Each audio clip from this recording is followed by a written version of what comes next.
I should have known the moment he walked in. The diner was nearly empty, just the usual late-night stragglers nursing cold coffee and regret. I was wiping down the counter for the third time that hour, my feet aching in shoes that had seen better days, when the door chimed. He didn't belong here. That was my first thought. My second was that I should look away. I didn't. He moved like shadows did, silent, purposeful, filling the space without effort. Tall, broad-shouldered, wrapped in a charcoal suit that probably cost more than my rent. Dark hair swept back, jaw sharp enough to cut glass. And eyes, God. Those eyes so deep and unreadable they felt like staring into a locked room you weren't supposed to enter. He chose the corner booth, the one where the fluorescent light flickered and died every few seconds, leaving him half in darkness. Of course he did. Coffee? I asked, notepad in hand, trying to sound casual even though my pulse had kicked up for no reason I could name. I didn't look at me right away. Just nodded once, slow and deliberate. I poured. My hands were steady, they always were. I'd learned a long time ago not to let anyone see when I was rattled, but when I set the cup down in front of him, his fingers brushed mine. Just for a second. Barely a touch. It felt like lightning. I pulled back too fast, almost spilling the coffee. His gaze lifted then, locking onto mine, and I forgot how to breathe. There was something in those eyes, something ancient and knowing, like he could see straight through me, past the uniform and the tired smile, down to every secret I'd ever buried. "Thank you," he said, his voice low and rough, like gravel wrapped in silk. I nodded and turned away before I could do something stupid, like stare, or ask his name. He stayed for an hour. I tried not to watch him, but I felt him watching me. Every time I moved, refilling a customer's water, clearing a table, laughing at Frank's terrible joke from the kitchen, I felt his eyes on me, heavy, unwavering, like I was the only thing in the room worth noticing. It should have scared me. It didn't. When he finally stood to leave, I was at the register, counting out singles for the till. He moved past me without a word, and I caught the faint scent of expensive cologne and something darker smoke. Maybe. Danger. Definitely. The door chimed. He was gone. I exhaled. Then I saw it. His jacket. Black, tailored, draped over the back of the booth, like he'd forgotten it.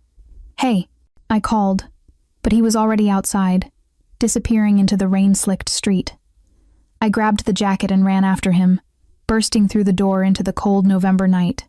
The rain hit my face, sharp and unforgiving, but he was nowhere. Just empty streets, distant headlights, the hum of the city swallowing him whole. I should have left the jacket at the diner, should have hung it up and forgotten about him. Instead, I brought it home. I told myself it was because I didn't want it stolen, that I'd return it tomorrow if he came back. Reasonable, logical. But when I laid it across my bed, I felt something hard in the inner pocket. A phone. Sleek, black, expensive. No case, no cracks. I shouldn't have unlocked it. But curiosity was a wicked, unforgiving thing, and I'd always been too curious for my own good. The screen lit up, no password. And there, staring back at me, was my own face. I dropped the phone. My heart slammed against my ribs. Once, twice, so hard I thought it might break through. This wasn't possible. I picked it up again with shaking hands, staring at the wallpaper. It was me, undeniably, unmistakably me. Caught mid-laugh, hair falling over one shoulder, eyes bright in a way I barely recognized anymore. I was sitting in a cafe I'd never been to, wearing a sweater I didn't own, but it was my face, my smile, my life, except it wasn't. I scrolled through the phone with numb fingers. No contacts, no messages. Just a gallery filled with photos. Of me. Dozens. Of them. Me walking to work. Me unlocking my apartment door. Me at the grocery store, reaching for a carton of milk. Me asleep on my couch, the TV still flickering in the background. Someone had been watching me. For weeks. Maybe longer. And I'd served him coffee tonight like he was just another stranger. The knock on my door came at midnight. 3 sharp raps. Deliberate. Commanding. I stood frozen in my tiny living room, the phone still clutched in my hand, my mind screaming at me not to answer. But my feet moved anyway. I opened the door. He stood there, rain dripping from his hair, his shirt clinging to his chest, eyes burning with something I couldn't name. Fury, hunger, desperation. "You have something of mine," he said quietly, his voice threading through the silence like smoke. I held up the phone, my hand trembling. "Why do you have pictures of me?" He stepped inside without asking, closing the door behind him with a soft click. The space felt smaller suddenly, the air heavier. "Because," he said, his gaze never leaving mine, "you were supposed to die 3 months ago." My breath caught, and I'm the one who saved you. I couldn't move, couldn't breathe.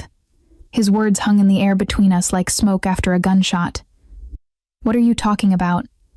My voice came out smaller than I wanted, barely more than a whisper. He didn't answer right away, just stood there, water dripping onto my worn carpet, his presence filling every corner of my small apartment. Up close, he was even more devastating, all sharp angles and controlled power, the kind of man who didn't need to raise his voice to make you obey. "Your name is Elena Russo," he said finally. "You're 26. You work double shifts at that diner to pay for night classes. You take the same route home every night. You drink tea, not coffee. You fall asleep to true crime documentaries even though they give you nightmares." Each word hit me like a physical blow. "You have a scar on your left shoulder, from a car accident when you were 16. You bite your lip when you're nervous." His eyes dropped to my mouth, like you're doing right now. I released my lip immediately, heat flooding my cheeks. "How do you... 3 months ago you witnessed something you shouldn't have." He took a step closer, and I took one back, my spine hitting the wall. A meeting in an alley behind the diner. 3 men. A briefcase exchange. You saw their faces. The memory slammed into me. I'd been taking out the trash, had heard voices, had frozen in the shadows. 3 men in expensive suits, speaking in hushed tones about territories and shipments and debts that needed collecting. I'd backed away slowly, so slowly, praying they hadn't seen me. "They wanted you dead the next day," he continued, his voice dropping lower. "Loose ends are liabilities in my world, but He paused, something flickering across his face, something almost like pain. "I couldn't let that happen." "Your world?" I breathed. "I run the Valentino family. We control everything that matters in this city." He said it simply, like he was telling me the weather. "Those men worked for me. And when they reported what you'd seen, I should have given the order myself." My knees felt weak. "But you didn't." "No." His jaw clenched. "I went to see you first. Wanted to assess the threat myself. Walked into that diner planning to decide if you lived or died." He laughed, but there was no humor in it. "Then you smiled at me. Asked if I wanted coffee. And He trailed off, his hand coming up like he wanted to touch me but stopped himself. "I've killed men for less than what you saw," he said quietly. "I've burned down empires, destroyed lives without losing sleep, but I couldn't." His voice cracked, just slightly. "I couldn't hurt you." I stared at him, this beautiful, terrifying stranger who held my life in his hands. "So you've been watching me instead?" "Protecting you." The correction was sharp. "Every day, every night, making sure they didn't come back for you, making sure you stayed safe, from your own people." "Yes, that's insane," I whispered. "I know." He stepped closer again, and this time I didn't move. Couldn't. His presence was magnetic, pulling me in even as every instinct screamed to run. But I couldn't stop. Every time I tried to walk away, to forget you existed, I'd think about what would happen if I did, who would get to you first, what they'd do. His hand finally made contact, fingers brushing my cheek so gently it made my heart stutter. So I watched, and the more I watched, the more He closed his eyes, like the words physically hurt. "You became the only beautiful thing in my ugly world, Elena. And I'm selfish enough to keep you in it. I should have been terrified, should have screamed, called the police, done literally anything except stand there drowning in those dark eyes." "What's your name?" I asked instead. A ghost of a smile crossed his lips. Dante Valentino. "And you're telling me this because?" "Because you found the phone. Because you deserve to know why your life is about to change." His thumb traced my cheekbone, leaving fire in its wake. "And because I'm done pretending I can stay away from you, I could go to the police." "You could." He didn't look worried. "They're mostly on my payroll anyway. But even if they weren't, what would you tell them? That I've been protecting you? That I haven't laid a finger on you without permission?" His gaze dropped to where his hand still cradled my face, then back to my eyes, challenging. I swallowed hard. What do you want from me? Everything, he said simply. Your time, your trust, eventually, your heart. He leaned in, his breath warm against my lips. But I'll settle for you not running. Not yet. I should run. My voice was barely audible. This is crazy. You're dangerous. This whole situation is inevitable. The word was a dark promise. You felt it too, in the diner, that pull between us. God help me, I had. Someone's coming for you, he said, his expression hardening. A rival family found out about the witness. About you. They'll use you to get to me, to start a war. I can't let that happen. So what are you saying? I'm saying you're not safe here anymore. His hand dropped from my face, and I immediately missed the warmth. I'm saying you need to come with me. Tonight. Come with you where? My home, my territory, where I can keep you safe. You mean where you can keep me prisoner, if that's what it takes. He didn't even try to deny it. I won't watch you die, Elena. I won't let them touch you, even if you hate me for it. Behind him, through my apartment window, I saw headlights cut through the darkness. They stopped in front of my building. Dante tensed, his entire body shifting into something predatory. His hand moved to his side, to where I now noticed the gun holstered beneath his jacket. They're already here, he said, his voice deadly calm. So you have a choice. Stay and take your chances with them. He extended his hand toward me. Or trust me. The sound of footsteps echoed in the stairwell. Heavy, multiple pairs, coming up. I didn't think. I just moved. My hand slipped into Dante's, and his fingers closed around mine strong, certain, like he'd been waiting for this moment forever. Fire escape, he said, already pulling me toward my bedroom window. Now. The footsteps were louder now, closer. I heard voices rough, impatient, the sound of something metal scraping against my door lock. Dante shoved the window open with one hand, the other never releasing mine. Cold November air rushed in, carrying the smell of rain and distant car exhaust. Climb, he ordered. I didn't argue. I crawled through the window onto the rusted fire escape, my heart hammering so hard I thought it might shatter. Dante followed, his movements fluid and practiced, like he'd done this 1,000 times before. Behind us, I heard my apartment door splinter open. Go. Dante's voice was sharp, urgent. We descended the fire escape in a controlled fall, our footsteps clanging against metal. Below, in the alley, a sleek black car idled with its lights off. The driver's door opened, and a man stepped out tall, broad, with a scar running down his left cheek. Boss, he called up, tossing something. Dante caught the keys one-handed. Take the others. Lead them north. On it. The scarred man disappeared into the shadows without another word. We hit the ground, and Dante dragged me toward a different car, a dark Mercedes parked at the alley's edge. He opened the passenger door and practically shoved me inside before rounding to the driver's side. The engine roared to life just as I saw shadows appear in my apartment window.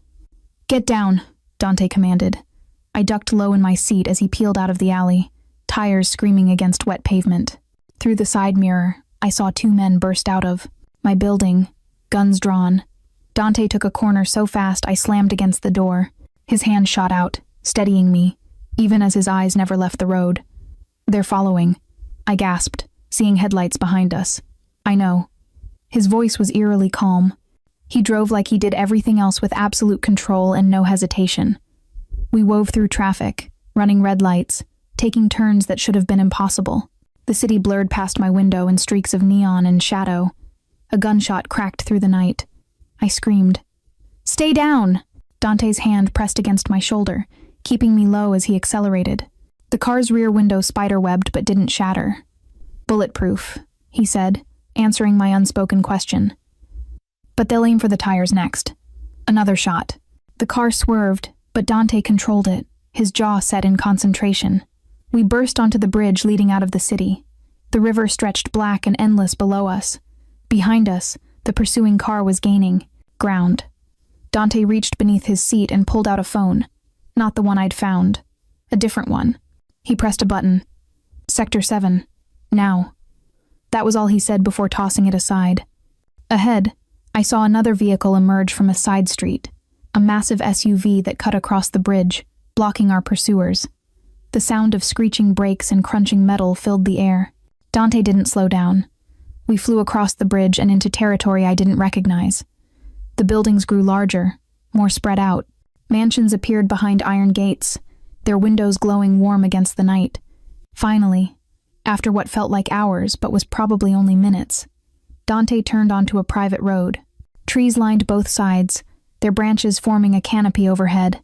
At the end of the road, gates swung open automatically, and we passed through into what looked like another world. The mansion was enormous stone and glass and old money, lit from below by soft lighting that made it look like something from a dream. Or a nightmare. I couldn't decide which. Dante stopped the car in the circular driveway and killed the engine. For a moment, neither of us moved. We just sat there, breathing hard, the adrenaline still coursing through my veins. "Are you hurt?" His voice was softer now, concerned. I shook my head, not trusting myself to speak. He reached over, his fingers tilting my chin so I had to look at him. His eyes searched my face, checking for himself. "I'm sorry," he said quietly. "I hoped we'd have more time." "Time for what?" "For me to convince you this was your choice." His thumb brushed across my lower lip. "For you to want to be here." "I don't want to be here," I whispered, even though my treacherous body leaned into his touch. "I want my normal life back. That life is gone." It wasn't cruel, just honest. The moment you saw that meeting, the moment I decided to keep you alive, everything changed. There's no going back now, Elena. Only forward. With you. With me. He said it like a vow. Like a promise and a threat wrapped into one. The mansion's front door opened, and a woman appeared older, elegant, with silver hair pulled back in a neat bun. She looked like someone's grandmother, except for the way she assessed me with sharp, calculating eyes. "Dante," she said, her accent thick and melodic. "You brought her." "I had to, Mira." Dante stepped out of the car and came around to open my door, offering his hand like a gentleman, like we hadn't just fled for our lives. "They found her." The woman Mira nodded gravely. "Then it's begun." "Yes." I took Dante's hand because my legs felt too shaky to trust, and let him lead me up the stone steps. At the threshold, I hesitated. This was it. Once I crossed this line, once I entered his world, there would be no pretending this was temporary. No pretending I could walk away. Dante squeezed my hand. "I'll keep you safe. I swear it." "At what cost?" I asked. He smiled, but it was sad. "Everything." I stepped inside, and the door closed behind me with a finality that echoed through my bones. The inside of Dante's mansion was even more breathtaking than the outside.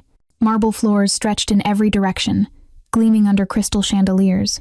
A grand staircase curved upward to the second floor, its banister carved from dark wood that probably cost more than everything I owned. Artwork lined the walls, real art, the kind you saw in museums, not prints from discount stores. It was beautiful. It was also a cage. "This way," Mira said, her heels clicking against marble. She moved with the kind of grace that came from years of living in places like this. "You must be exhausted, child." I followed her, hyper-aware of Dante walking behind me. His presence pressed against my back like heat, impossible to ignore.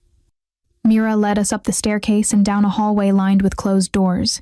She stopped at one near the end, pushing it open to reveal a bedroom that was bigger than my entire apartment.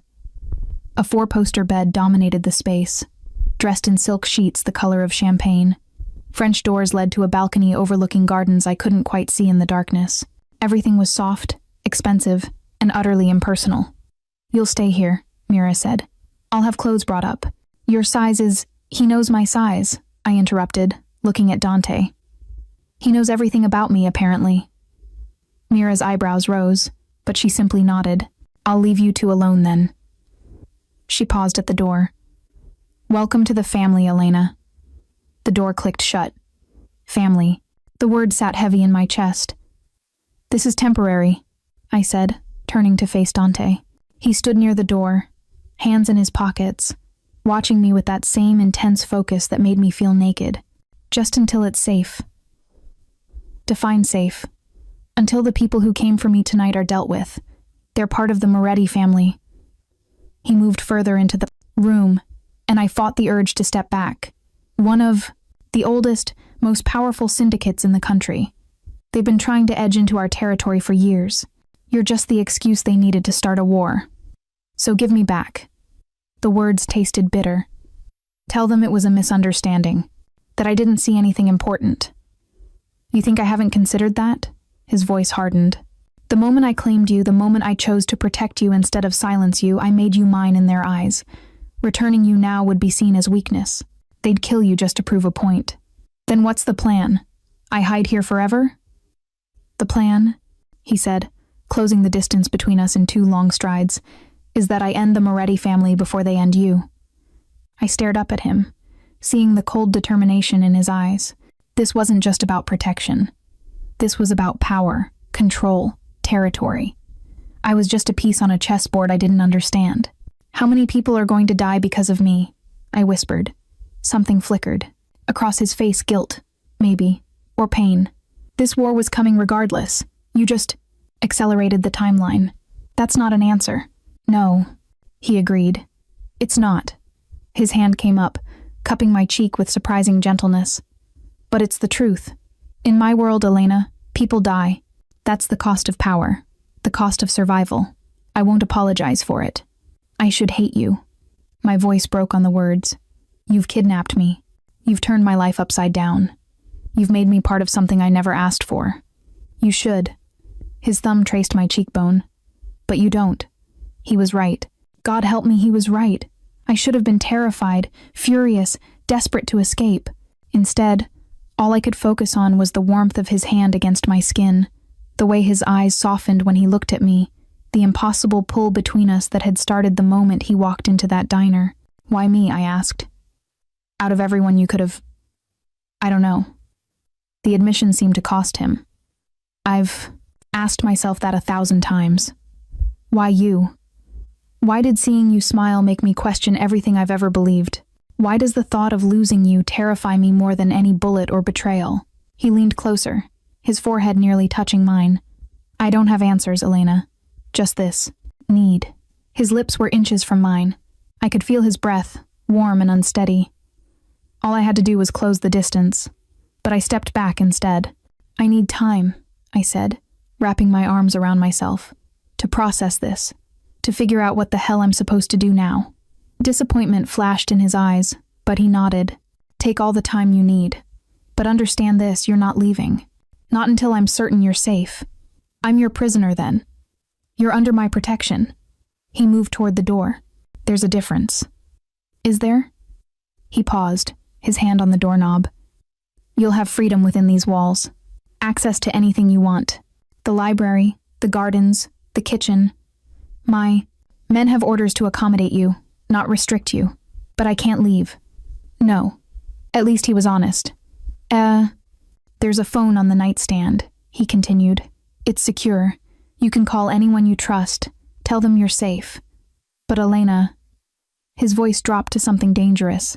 "If you try to tell them where you are, if you try to bring outsiders into this, I'll know, and I'll stop it." How reassuring. A ghost of a smile touched his lips. "Get some rest. Mira will bring you breakfast in the morning. We'll talk more then."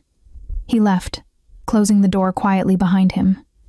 I waited until his footsteps faded before I moved, ran to the door and tested the handle. It turned easily, not locked. I stood there, staring at that unlocked door, trying to decide what that meant. He could have locked me in.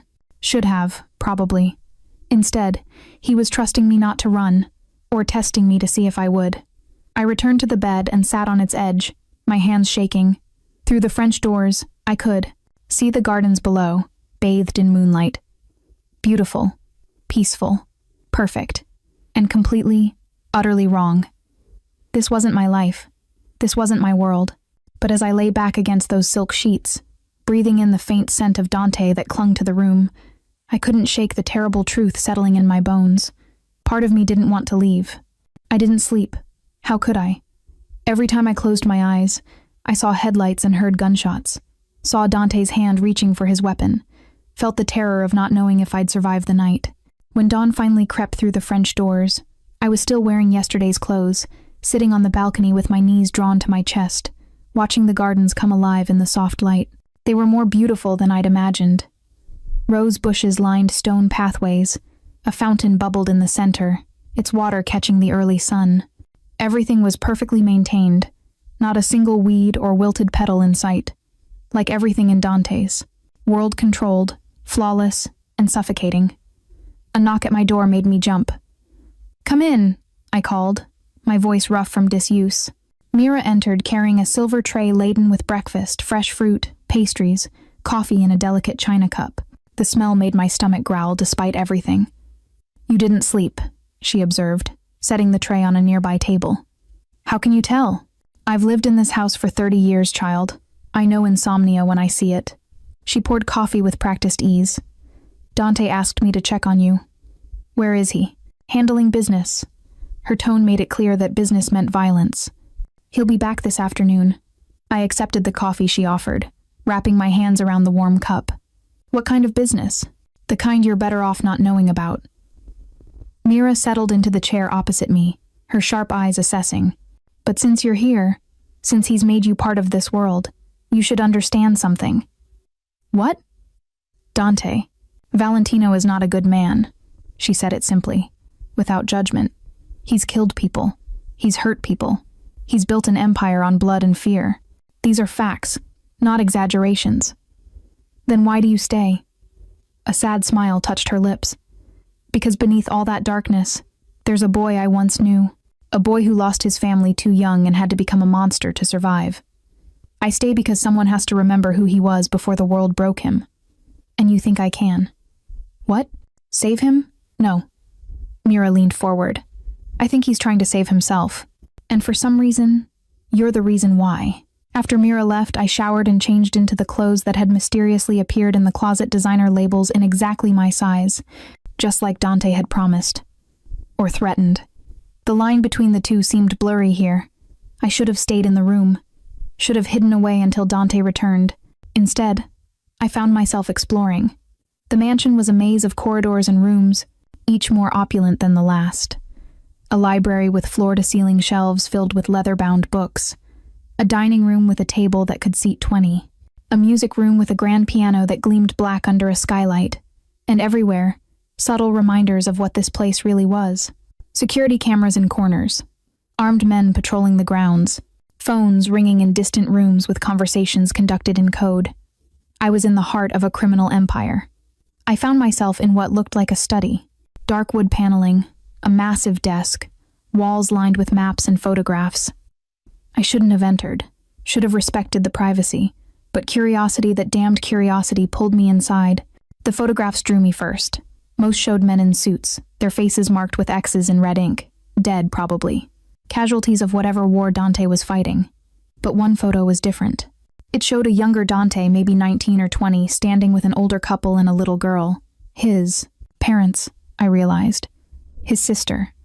They were smiling, happy, normal. The boy in that photo looked nothing like the man I knew. His eyes were bright, unguarded, hopeful. That was taken 3 months before they died. I spun around. Dante stood in the doorway, no longer wearing a suit, just dark jeans and a black shirt, the sleeves rolled up to reveal forearms corded with muscle and marked with scars. He looked tired, dangerous, beautiful. "I'm sorry," I said quickly. "I shouldn't have. It's fine." He moved into the room, coming to stand beside me, his eyes fixed on the photograph. "Car bomb. Meant for my father. My mother and sister were just collateral damage. Dante. I was at university. Got the call during a lecture on constitutional law." A bitter laugh escaped him. I had wanted to be a lawyer. Can you believe that? I actually thought I could be something different. Something better. I couldn't help it. My hand found his. He looked down at our joined hands, then at me, something vulnerable flashing across his face before he shuttered it. "I came home for the funerals," he continued, "and the family told me I had a choice. Take my father's place or watch everything he built get divided up by vultures." I was 20 years old, Elena. I didn't know the first thing about running an empire. But you learned. I learned. His voice hardened. I learned to be ruthless, to trust no one, to kill before being killed.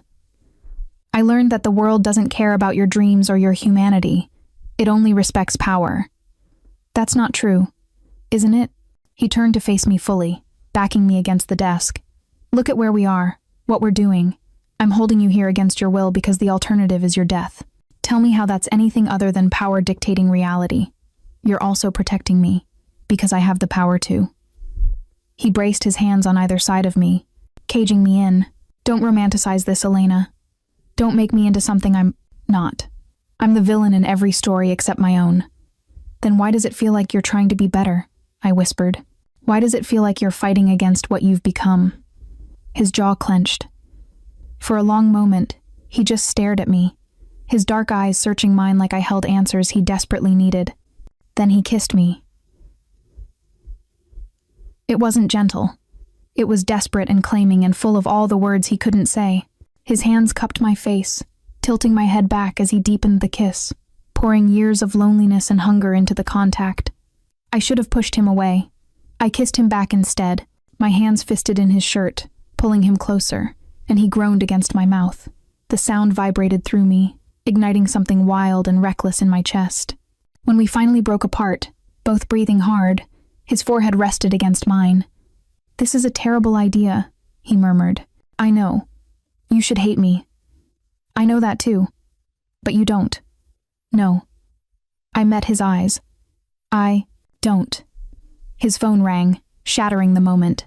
Dante pulled back with a curse, answering it with a clipped, "What?" I watched his expression change, soften first, then harden into something cold and deadly. When? A pause. How many? Another pause, longer this time. Lock it down. I'm on my way. He ended the call and looked at me, all traces of vulnerability gone. What's wrong? I asked. The Morettas just killed one of my men, left his body at the front gate with a message. What kind of message? His eyes met mine, and I saw rage there. Pure, terrifying rage. They know you're here, and they're coming for you. Dante's mansion transformed within minutes. Men appeared from everywhere, from rooms I didn't know existed, from cars that pulled up the drive with their engines still running. They moved with military precision, taking positions at windows, checking weapons, speaking in short, coded bursts into radios. I stood in the foyer, feeling useless and terrified. Mira, Dante's voice cut through the chaos. The older woman appeared immediately. Take Elena to the safe room. No. The word left my mouth before I could stop it. Dante turned to me slowly, his expression dangerous. That wasn't a request. I don't care. I crossed my arms, trying to look braver than I felt. I'm not hiding while people die because of me. That's exactly what you're going to do. He closed the distance between us in 2 strides, gripping my shoulders. Elena, listen to me. These men, they don't just kill. They make examples. They send messages. If they get their hands on you, then maybe I should just turn myself in. The suggestion hung in the air like a grenade. End this before more people get hurt. The slap of his palm against the wall beside my head made me flinch. He hadn't hit me, hadn't even come close, but the violence in the gesture was clear. Don't. His voice was barely controlled. Don't you dare suggest that again. Ever. Dante, you think they'd just kill you quickly? He leaned in close, his words sharp as knives. You think this is about justice or revenge? It's not. It's about humiliation, about destroying me through you. They'd keep you alive for days, Elena. They'd hurt you in ways I won't describe. They'd record it and send it to me piece by piece until I broke. And then maybe they'd grant you the mercy of death. I felt sick. You're trying to scare me. I'm trying to make you understand what's at stake. His hand came up, cupping my cheek with a gentleness that contradicted everything else. I can't. I won't lose you. Not like that. Not ever. Before I could respond, one of his men called out, Boss, perimeter breach. East side. Dante's entire demeanor shifted. The vulnerable man disappeared, replaced by the cold, calculating leader. Seal it. 3rd protocol. Now. He turned back to me, his eyes hard. Safe room. Final warning. This time, I didn't argue. The safe room was hidden behind a bookshelf in the library. Mira pressed a sequence of books in a specific order, and the entire section swung inward, revealing a steel door with a biometric lock. Dante's fingerprint, she explained, waiting as the door opened with a heavy thunk. And now yours. She pressed my thumb to the scanner. It beeped, glowed green, and stored my print. In case you need to get out, she said quietly, come. Inside was a small room, maybe 12 by 12 feet, lined with monitors showing every angle of the mansion and grounds. A weapons cabinet stood in one corner, a bed in another, supplies for days, maybe weeks. Dante had built this for one purpose, to keep someone alive during a siege. He'd built this for me, I realized. Before I'd ever set foot in his mansion, he'd been preparing for this exact scenario. How long has he been planning this? I asked. Mira settled into a chair facing the monitors, her fingers dancing over controls. 3 months, since the night he decided you would live. She glanced at me. He didn't know your name then, didn't know anything except that he couldn't kill you. So he built this, just in case.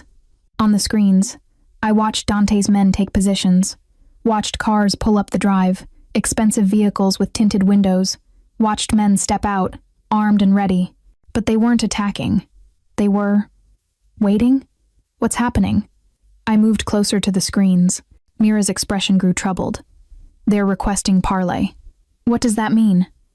It means they want to negotiate. An hour later, Dante appeared on one of the screens, walking out the front door alone. Unarmed. My heart stopped. What is he doing? I pressed my hand against the screen like I could reach through and pull him back. What he always does, Mira said softly, protecting what's his, no matter the cost. I watched him approach the line of black cars. A man stepped out from the center vehicle, older, gray-haired, wearing a suit that probably cost more than a house. He smiled at Dante, like they were old friends meeting for lunch. They spoke for minutes that felt like hours. I couldn't hear the words, but I could read body language. Dante stood rigid, controlled.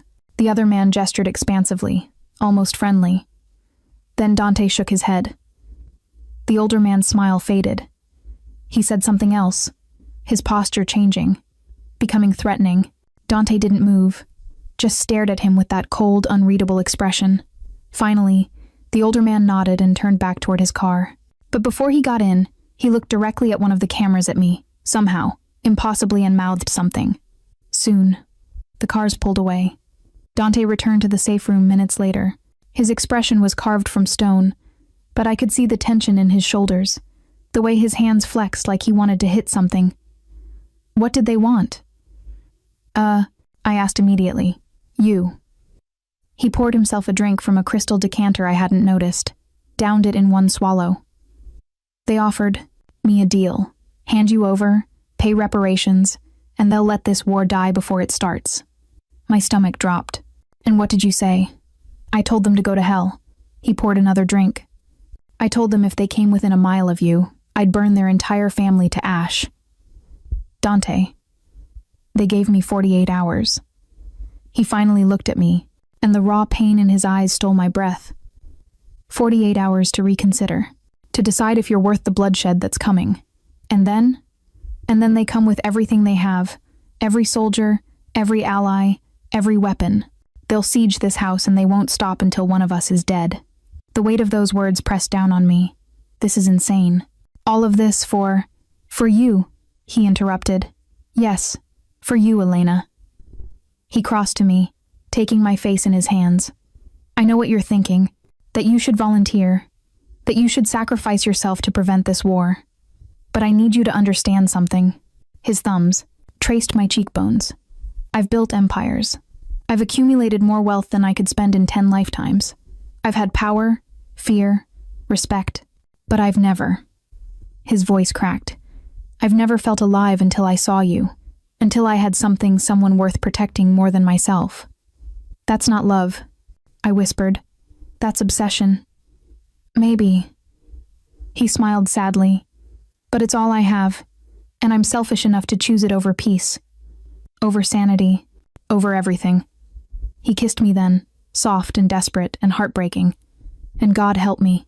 I kissed him back, because somewhere in the past few days, between the fear and the chaos and the impossible circumstances, I'd started falling for the monster who'd saved my life. When we broke apart, he pressed his forehead to mine. 48 hours, he repeated. Stay with me until then, please. I should have said no. Should have run while I still could. Instead, I whispered, okay. But I was lying, because I'd already decided what I had to do. I waited until 3 in the morning. The mansion was quiet as it ever got. Guards still patrolled, but their routes were predictable now. I'd watched them from my window, memorizing their patterns, counting the seconds between passes. Dante had given me access to everything except freedom. He'd meant it as trust. I was about to betray it. I dressed in dark clothes from the closet, expensive, designer, but practical enough for what I needed. My hands shook as I laced my shoes. In my pocket, I carried the phone Dante had given me. Secure, he'd said. Untraceable. I hoped he was right. The hallway was empty when I slipped out. I moved like a ghost, keeping to the shadows, avoiding the cameras I'd spotted during my explorations. Dante's mansion was a fortress, but every fortress had weaknesses. The kitchen door led to the gardens. I'd noticed it yesterday when Mira had given me a tour, had filed the information away without quite knowing why. Now I knew. The lock was simple, just a deadbolt. It turned with a soft click that sounded like thunder in the silence. The night air hit me like a slap, cold, November sharp, carrying the smell of dying roses and damp earth. I pulled my jacket tighter and moved toward the outer wall. Going somewhere? I froze. Dante stepped out from beneath a tree, still dressed in the clothes he'd worn earlier. He looked exhausted, shadows under his eyes, tension in every line of his body. He'd been waiting for me. How did you... I know you, Elena. He moved closer, and I fought the urge to run. I've studied you for months. I know how you think. How you'd rather sacrifice yourself than watch others suffer. It's one of the things He stopped, his jaw clenching. It's one of the things that made me incapable of killing you. Then you know why I have to do this. To turn yourself into the Morettis? He laughed, but it was bitter. To play the hero and get yourself tortured to death? That's not happening. It's not your choice. Like hell it isn't. He was in front of me now, his hand catching my wrist. Not rough, but firm. Unbreakable. You're mine, Elena. I claimed you. I protected you. You don't get to throw that away. I'm not yours. The words exploded out of me. I'm not your possession or your prisoner or your my what. His eyes flashed dangerously. Say it. Your redemption, I whispered. I can't fix you, Dante. I can't save you from what you are. And I won't let more people die, because you've decided I'm some kind of light in your darkness. His grip loosened. For a moment, he just stared at me, and I saw something break behind his eyes. You're right, he said finally. You can't save me. I'm too far gone for that. He released my wrist and stepped back. But you're wrong about the other thing. People aren't dying because of you. They're dying because of a war that's been brewing for years. Because of greed and territory and pride. You're just the excuse they're using. That doesn't make it better. No, it doesn't. He ran a hand through his hair, the gesture almost vulnerable. But it means your sacrifice won't end it. They'll kill you, Elena. They'll make me watch. And then they'll come for me anyway, because this was never about you. It was about destroying me. Then what do we do? My voice broke. Just hide here until they break down the doors. Watch your men die protecting me? No. His expression hardened. We end them first. He led me back inside, not to my room, but to his study. The maps on the walls made more sense now they were tactical displays, showing properties, territories, weak points. The Moretti family controls the port, Dante explained, pointing to a highlighted section. That's where their power comes from. Shipping, imports, drugs, everything flows through there. If we cut that off, we cut their throat. We? I stared at him. I don't know anything about, but you're smart, and you're objective. He turned to me. Everyone in my organization has blind spots, loyalties that cloud judgment. You don't. So I'm asking, if you were going to cripple a family's port operation, how would you do it? I looked at the map, my mind racing. This was insane. I was a waitress, not a criminal mastermind. But as I studied the layouts, the routes, the security positions Dante had marked, I started seeing patterns. Their security is focused on the warehouses, I said slowly.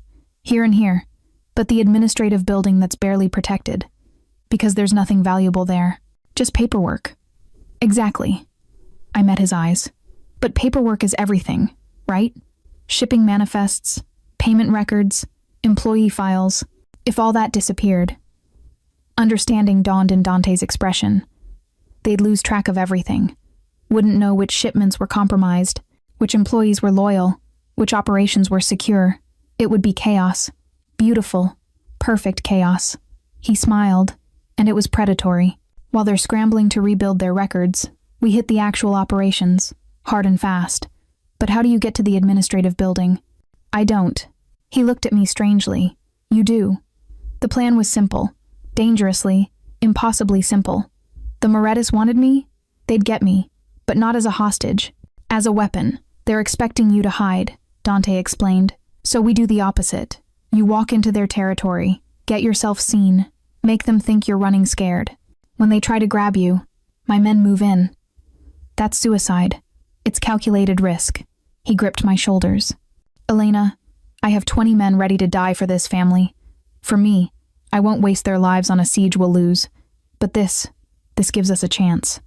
And if something goes wrong, then I burn the world down to get you back. He said it like a promise, like a threat. Nothing will stop me from protecting you. I should have been terrified, should have refused. But looking into his eyes, seeing the desperation there, the impossible hope, I found myself nodding. Okay, I whispered. Let's do it. He pulled me into his arms, holding me so tightly I could barely breathe. Against my hair, he murmured. Thank you. For what? For trusting me. For not running. He pulled back, cupping my face. For making me want to be better than I am. He kissed me then, deep and claiming and full of promises he might not be able to keep.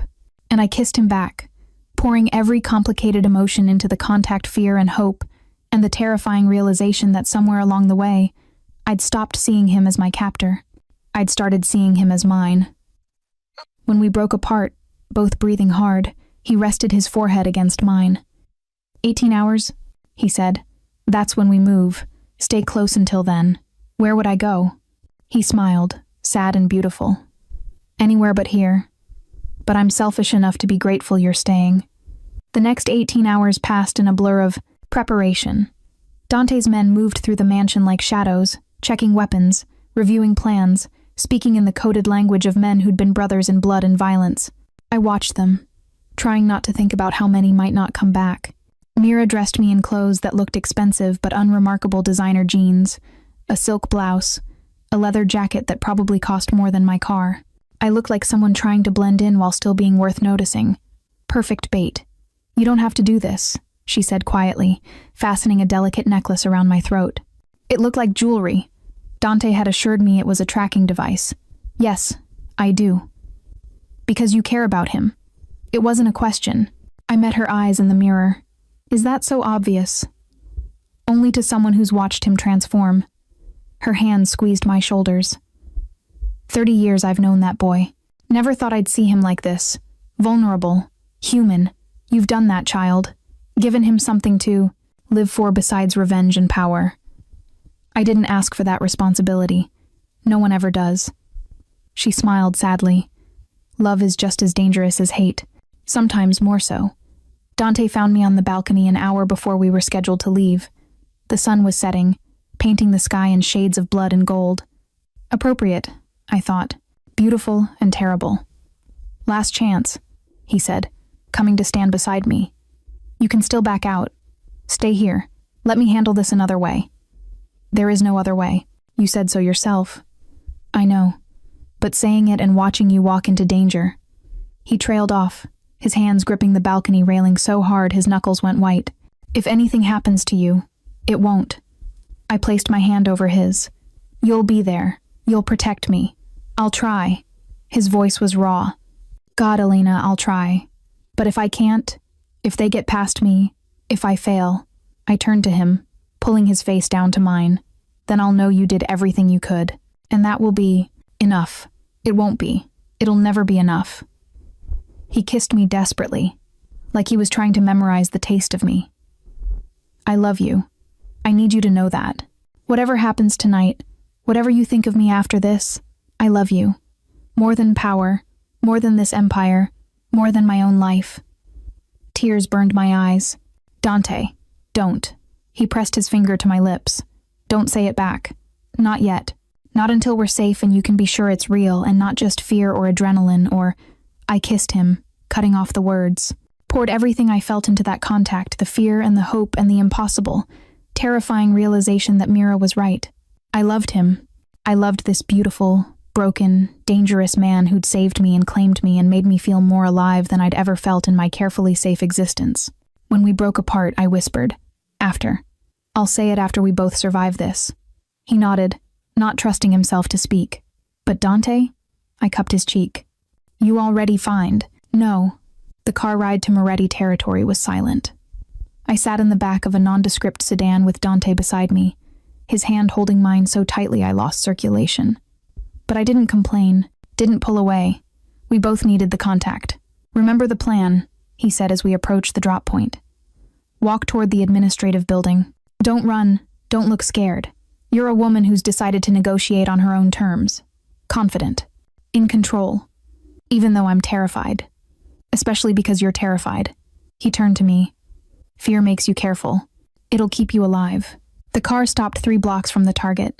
Through the window, I could see the port massive cranes silhouetted against the darkening sky, shipping containers stacked like building blocks, workers moving between them with practiced efficiency.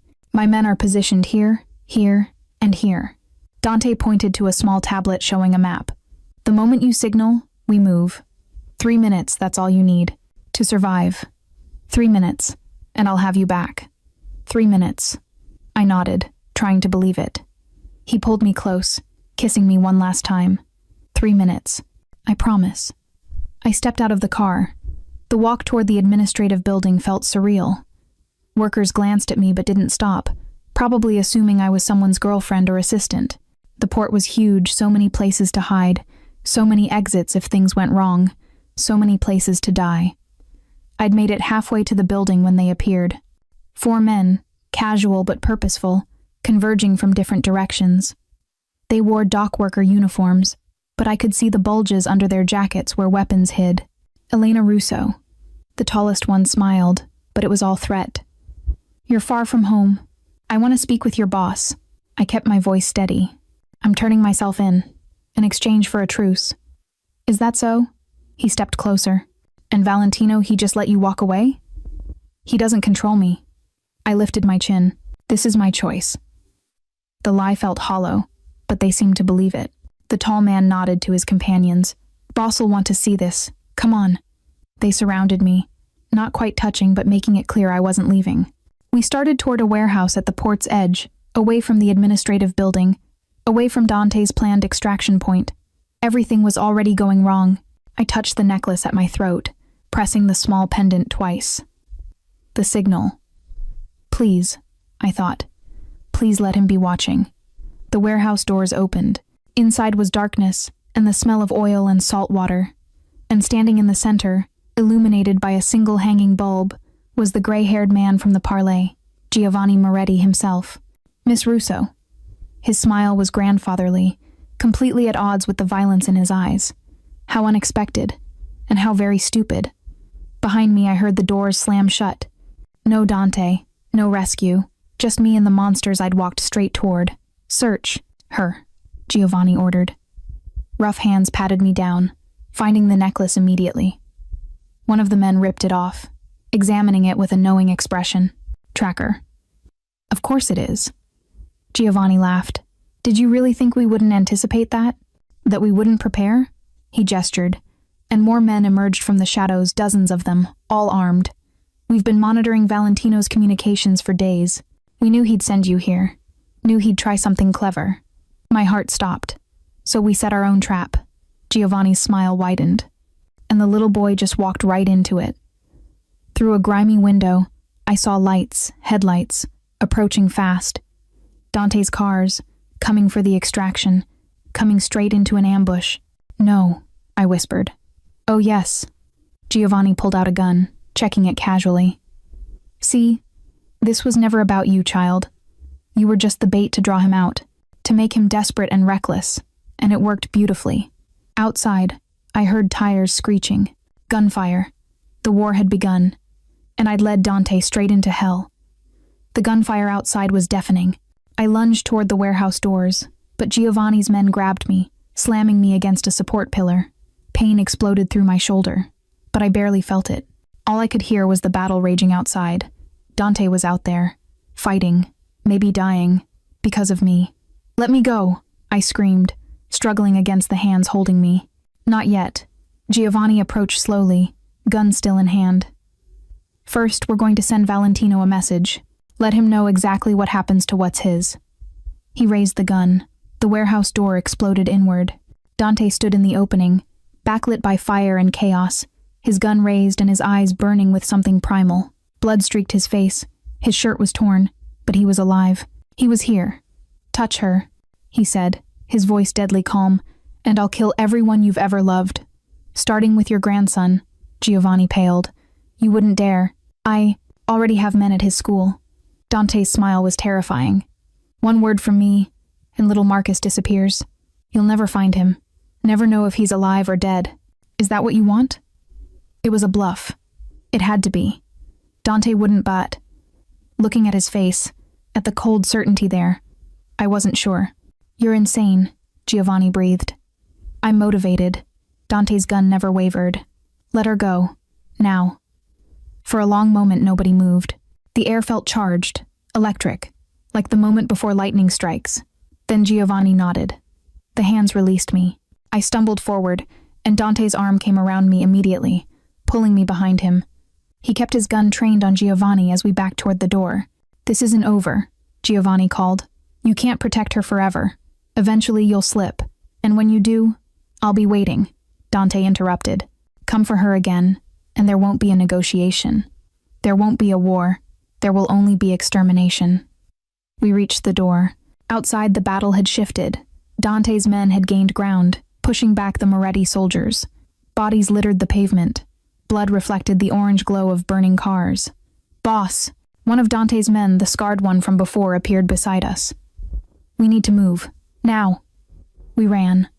Bullets chased us, sparking off metal containers and concrete. Dante kept his body between me and the shooters, one arm around my waist, half carrying me when I stumbled. We reached the car, a different one, armored, already running. Dante shoved me inside and climbed in after me, shouting orders I couldn't hear over the ringing in my ears. The car accelerated, tires screaming. Through the rear window, I watched the port recede, watched the fires burn, watched Giovanni's empire bleed. We'd survived, but at what cost? Dante's mansion had transformed into a war room.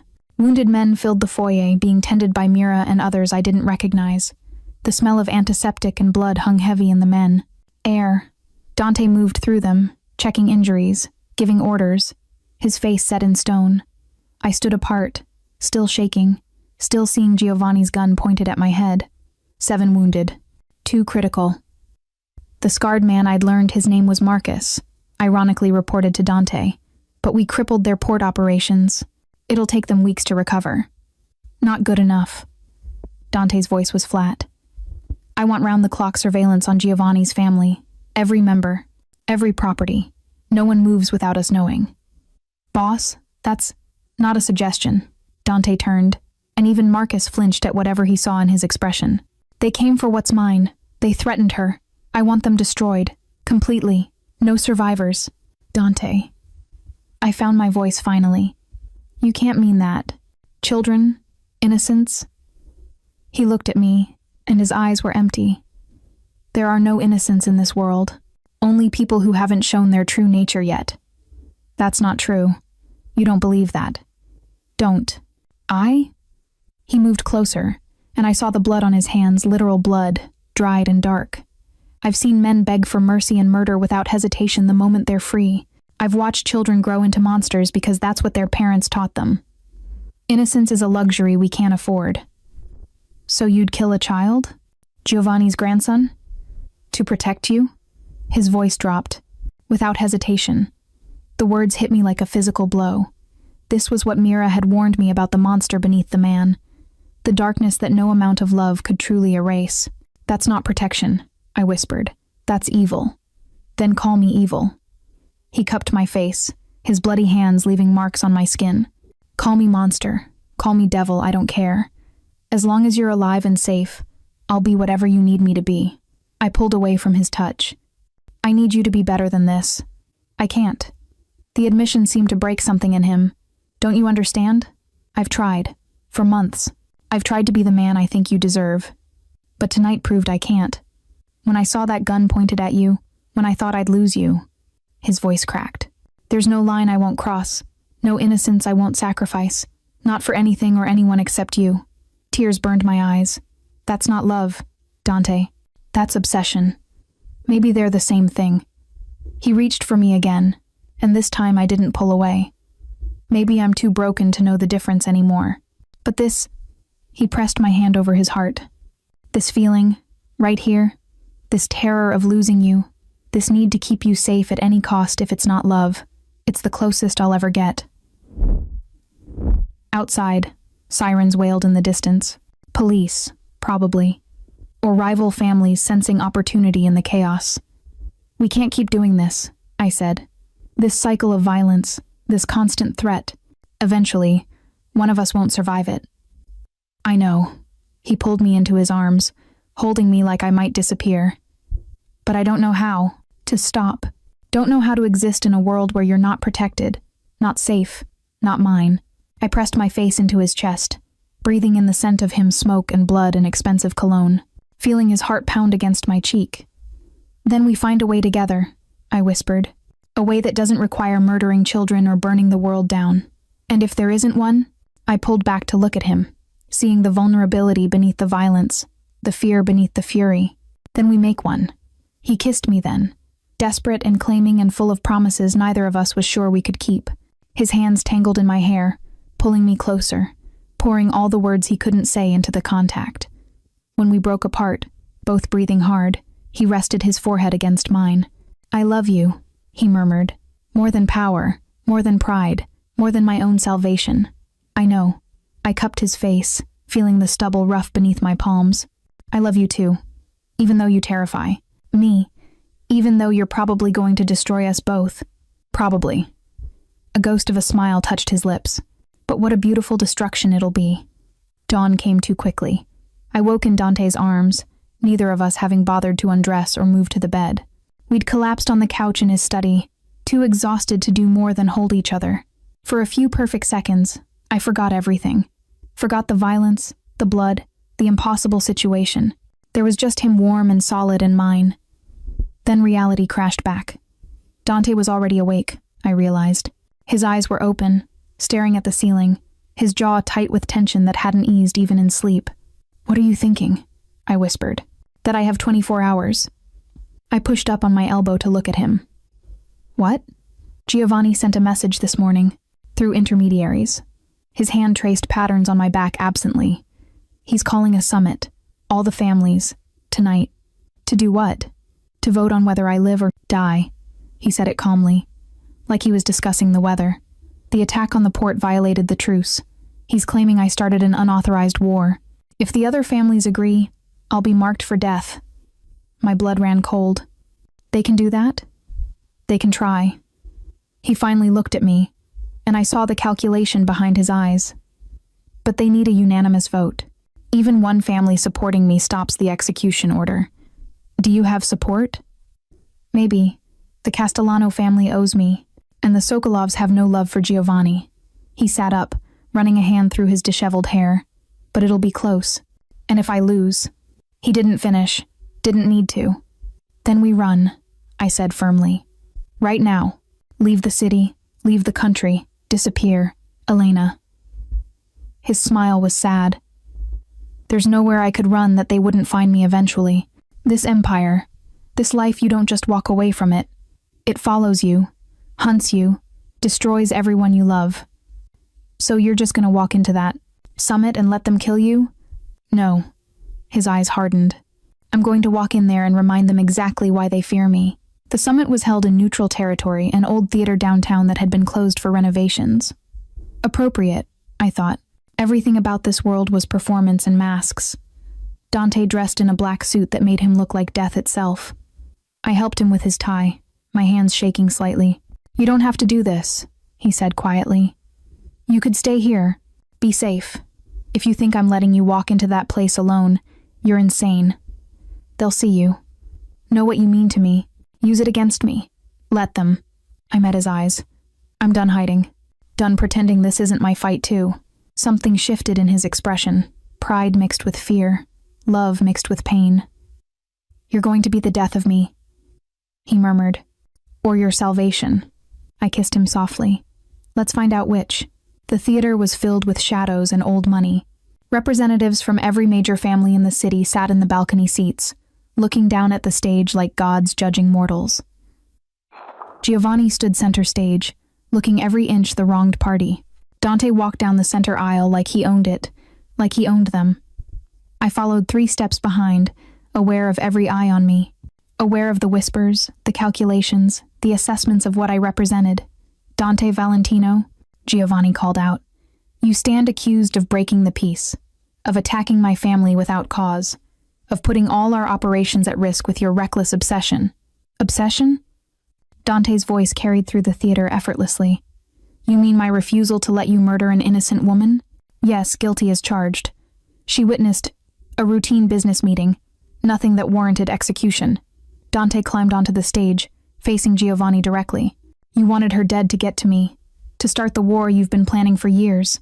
Don't pretend this is about protection or protocol. Murmurs rippled through the assembled families. You're paranoid, Giovanni said, but I heard the uncertainty in his voice. Am I? Dante turned to address the balconies. Giovanni's been consolidating power for months, buying loyalty, making alliances. He wants to restructure the old agreements, take a larger share of the profits, but he needed an excuse to move against the families who'd oppose him. Lies. Then explain the weapons shipment from Moscow, the one you bought without council approval, the one meant to arm a small army. Dante pulled out a folder, tossing it to the floor. Photos spilled out grainy surveillance shots of crates, manifest documents, bank transfers. Explain why you're preparing for war while preaching peace. The silence was deafening. Slowly, one of the men in the balcony stood an older Russian with cold eyes. Dmitry Sokolov, I remembered. Is this true, Giovanni? His accent was thick, dangerous. I can explain. Because, if it is, if you've been arming yourself against the council, then perhaps the vote we should be taking is different. Dmitry smiled without warmth. Perhaps we should be voting on your fate, not Valentino's. The theater erupted. Accusations flew. Families that had been loyal to Giovanni suddenly questioned. Alliances shifted in real time, power dynamics realigning with dizzying speed.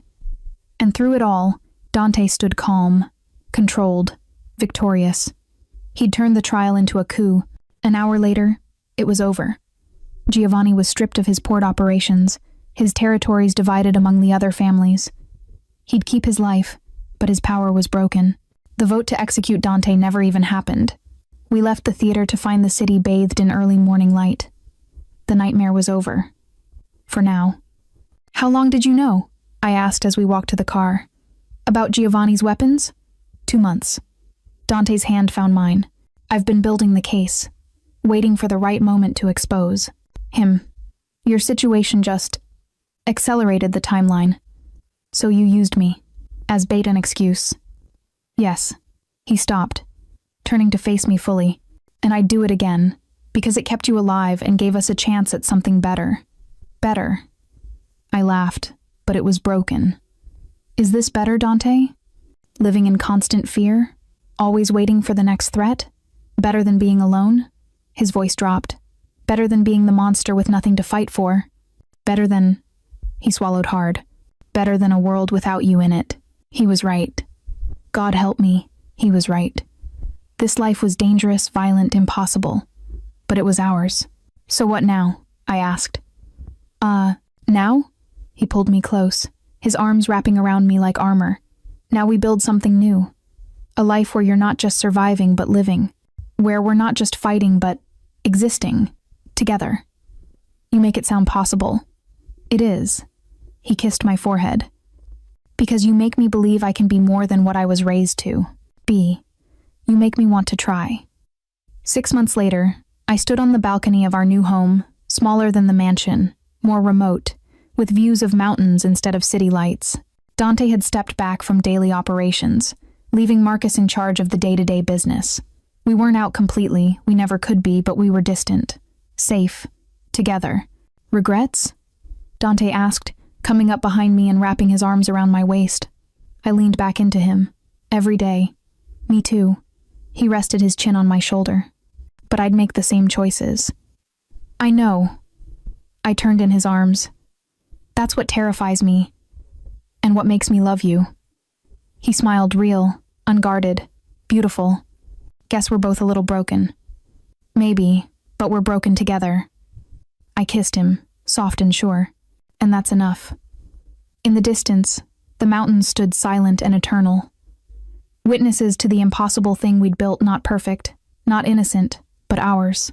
Love forged in violence and shadow. Love that defied logic and morality. Love that would probably destroy us both someday, but until then, we'd burn bright. Together.